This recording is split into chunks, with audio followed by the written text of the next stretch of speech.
சிவபெருமானின் திருவிளையாடல் புராணம். பாண்டியன் சுரம் தீர்த்த படலம். அரிமர்த்தனின் மறைவுக்கு பிறகு பலர் மதுரையை ஆண்டனர். அவர்களில் ஒருவன் பூன்பாண்டியன் என்னும் நெடுமாறன். நெடுமாறனின் போர்த்திறமையும் புகழும் சோழ மன்னனை ஈர்த்தது. அவன் தன் மகள் மங்கையர்க்கரசியை நெடுமாறனுக்கு திருமணம் செய்து வைத்தான். அத்துடன் குலச்சிறையார் என்ற அறிவார்ந்த அமைச்சரையும் மதுரைக்கு அனுப்பி தன் மருமகனுக்கு ஆலோசனைகள் வழங்குமாறு அறிவுறுத்தினார். இந்நிலையில் மதுரை மண்ணில் சமண மதத்தை சார்ந்தவர்கள் குடிபுகுந்தனர். மன்னன் நெடுமாறனை சமண மதம் ஈர்த்தது.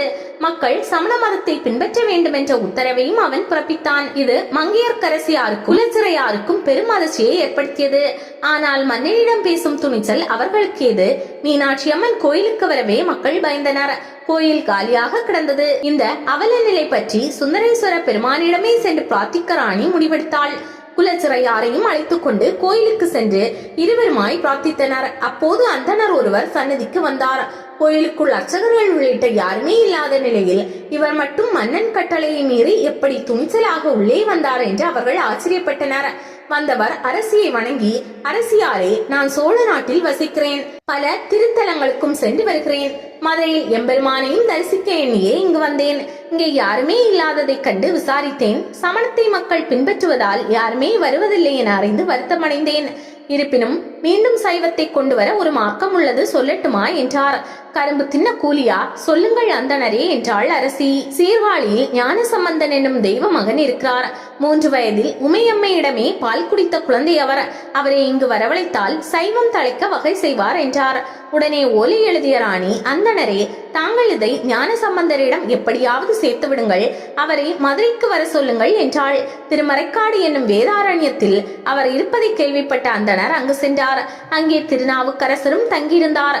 இருவரும் சைவ பழங்களை கண்ட அந்தனர் ஓலையை சம்பந்தரிடம் ஒப்படைத்து மதுரையின் நிலையை விளக்கினார்.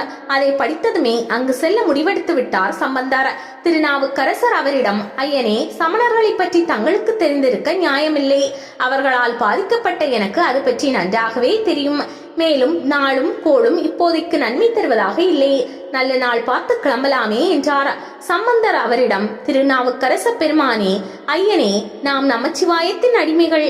நமச்சிவாயம் இருக்க நாளும் கோளும் என்ன செய்துவிடும் என்றவர். வேயுரு தோழி பங்கன், விடமுண்ட கண்டன், மிக நல்ல வீணை தடவி என்று துவங்கி பாடல்களை வரிசையாக அடுக்கினார்.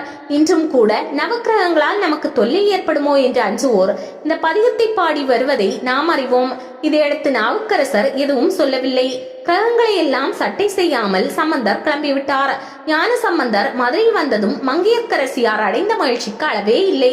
முடங்கி கிடந்த சைவர்களும் எழுந்தனர். மன்னனின் தடையை மீறி சம்பந்தர் சுந்தரேஸ்வரர் கோயிலுக்கு சென்றார். முடங்கி கிடந்த சைவர்களுக்கு இந்த செயல் புத்துணர்வை அளித்தது. மதுரையில் வாகீச முனிவர் என்பவர் தங்கியிருந்தார். அவர் சம்பந்தரை தமது திருமாளிகைக்கு அழைத்து சென்று தங்க வைத்தார். கோபமடைந்த சமணர்கள் அந்த மாளிகைக்கு தீ வைத்து சம்பந்தரை கொன்றுவிட தீர்மானித்தனர். அவர்கள் ஒரு ஹோமம் நடத்தி அக்னி தேவனை வரவழைத்து மாளிகையை அழிக்க சொன்னார்கள். தீப்பற்றி எரிந்தது. இதை கண்ட சம்பந்தர் கொதித்து விட்டார். மாளிகைக்குள் சிக்கிக்கொண்ட அவரை வெப்பம் வாட்டியது. இளம் தளிராயிற்றே அவர். அந்த வேதனையை பொறுத்து கொண்டு செய்யனே திரு ஆலவாய் மேவிய என துவங்கி ஒரு பதிகம் பாடினார். பாடலின் கடைசி வரியாக, இந்த துன்பம் தனக்கு ஏற்பட காரணமானவன் பாண்டியன் என்பதால் இந்த தீ அவனையே சாரட்டும் என்ற ரீதியில் கடைசி வரியை முடித்தார். அவர் பாடி முடித்தாரோ இல்லையோ, பஞ்சனையில் சந்தனம் பூசி குழு குழுவென்ற தெண்டலில் படுத்திருந்த பாண்டியன் உடலில் வெப்பம் பற்றி கொண்டது. அவன் அலறினான். கடும் ஜுரம் அடித்தது. வைத்தியர்கள் வந்தார்கள். பல மருந்துகளை கொடுத்தார்கள். அவனது வெப்பத்தை தணிக்க மயில் தோகையால் வருடினார்கள். எதற்கும் பலனில்லை. சமணர்களோ தங்களது மந்திரங்களை எல்லாம் பிரயோகித்து பார்த்தார்கள்.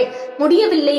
மதுரை வந்திருக்கும் சம்பந்தரை அழைத்து வந்து வைத்தியம் செய்தால் நோய் குணமாகும் என மங்கையர்க்கரசியாரும் குலச்சிறையாரும் மன்னனிடம் சொல்ல, நோயின் கொடுமை தாங்க முடியாத அவன் அதற்கு சம்மதித்தான்.